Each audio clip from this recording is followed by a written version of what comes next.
নির্বাচনের এখনো level playing field প্রশাসন তৈরি করতে ব্যর্থ হয়েছে। প্রতিটি জায়গায় প্রতিনিয়তেই আমাদের জনশক্তিকে নির্বাচনী কাজে দলের পক্ষ থেকে বাধা দেয়া হচ্ছে।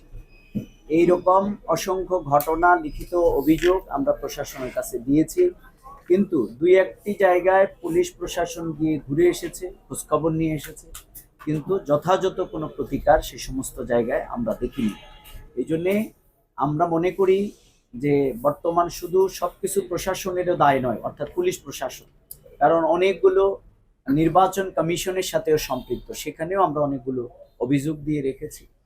গতকালকে ছিল মূলত আমাদের মহিলা কর্মীদের একটা দলীয় সভা। সেটি চলাকালীন তারা সেখানে এসে একবারে মহিলাদের মিটিং এর ভিতরে এসে, আপনার এই ভিডিও ফুটেজগুলো আছে, আমরা আপনাদেরকে সেগুলো দেব, অনেকে হয়তো সোশ্যাল মিডিয়ায় দেখে ফেলেছে। সেখানে এসে তারা অকথ্য ভাষায় গালিগালাজ করেছে এবং নারী, এখানে অনেক মুরব্বীরা ছিল, তাদের সাথে খুব খারাপ ব্যবহার করেছে।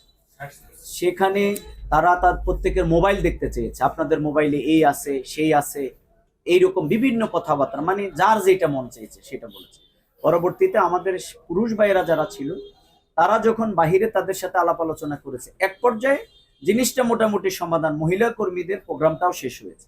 আমরা চেয়েছিলাম যে কোনো ধরনের গ্যাঞ্জাম ছাড়াই যাতে প্রোগ্রামটা সম্পূর্ণ হয়, কিন্তু দেখা গেল আমাদের ভাইয়েরা যখন নামাজ পড়তে ঢুকলো, নামাজ থেকে বের হওয়ার সাথে সাথেই মূলত এই দুলাল, আমরা যাদের নাম বললাম, তাদের নেতৃত্বে মূলত এই হামলাটি সংগঠিত হয়েছে। এবং সেটি আপনারা দেখেছেন যে কিভাবে তারা কোমর থেকে চাইনিজ কুরাইল, দেশীয় অস্ত্রশস্ত্র বের করে তারা হামলা করছে। এবং মজার ব্যাপার হচ্ছে, যে হামলাকারীর একবারে দিবালোকের মতো ফুটেজ স্পষ্ট, সে এখন এসে আবার হসপিটালে, সে এখানে ভর্তি হওয়ার চেষ্টা করছে, শুয়ে আছে। সুতরাং আমরা বলতে চাই যে এই জাতীয় ঘটনা একটি অবাধ সুষ্ঠু নির্বাচনের জন্য সবচেয়ে বড় বাধা। বাংলাদেশের তফসিল ঘোষণার সাথে সাথে আপনারা দেখেছেন যে বাংলাদেশের একজন সবার কাছে পরিচিত একজন প্রার্থী, জুলাই যোদ্ধা ইনকিলাব মঞ্চের মুখপাত্র আমাদের ওসমান বিন হাদিকে নির্মমভাবে কিন্তু হত্যা করা হয়েছে।